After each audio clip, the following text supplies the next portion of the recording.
नमस्कार दोस्तों, आपका स्वागत है हमारी डरावनी और रहस्यमय कहानियों की दुनिया में। आज मैं आपको सुनाने जा रहा हूँ परछाइयों का रहस्य। तो आराम से बैठ जाइए और तैयार हो जाइए एक रोमांचक और डरावनी यात्रा के लिए। शहर से कुछ दूर एक छोटा सा कस्बा था, सिद्धपुर। यहाँ पर लोग साधारण जिंदगी जीते थे, मगर एक पुरानी हवेली को लेकर पूरे कस्बे में डर और रहस्य की छाया थी।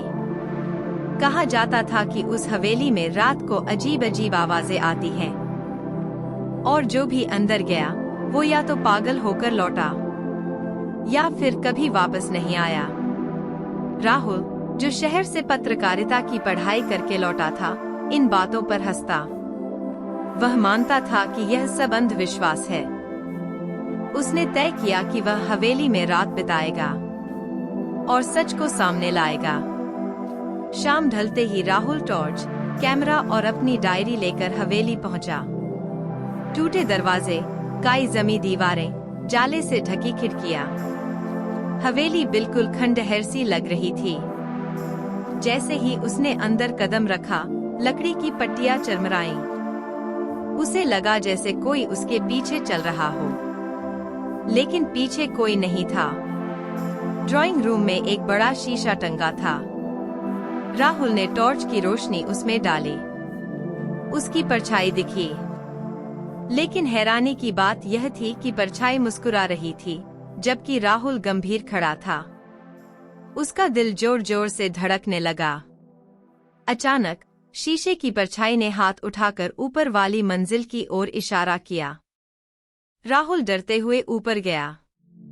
सीढ़ियां अंधेरे में डूबी थीं। एक कमरे का दरवाजा आधा खुला था। अंदर एक पुरानी डायरी रखी थी।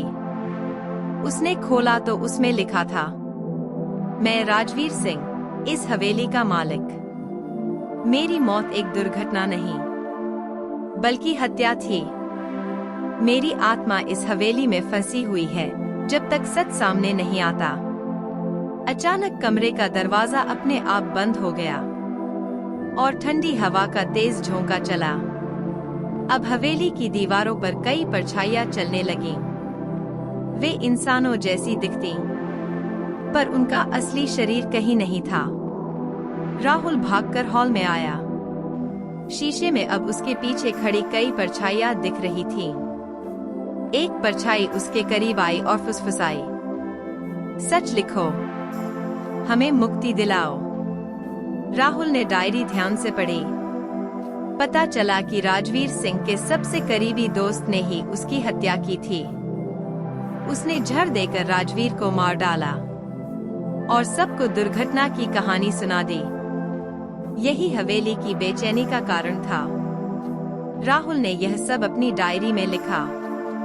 धीरे धीरे हवेली का माहौल बदलने लगा।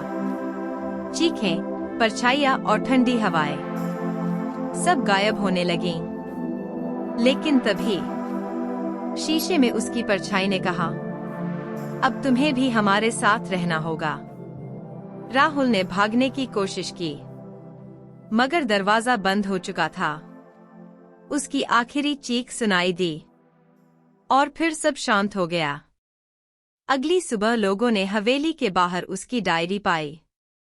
उसमें सारी सच्चाई लिखी थी, मगर राहुल कभी नहीं मिला। आज भी सिद्धपुर के लोग कहते हैं, अगर रात को हवेली में झांको तो वहां राहुल की परछाई कैमरा लिए घूमती दिखती है। तो दोस्तों, यह थी आज की डरावनी कहानी, परछाइयों का रहस्य। अगर आपको यह कहानी पसंद आई तो वीडियो को लाइक कीजिए, चैनल को सब्सक्राइब कीजिए और बेल आइकन दबाना मत भूलिए, क्योंकि आगे भी ऐसी और डरावनी कहानियां सिर्फ आपके लिए आ रही हैं।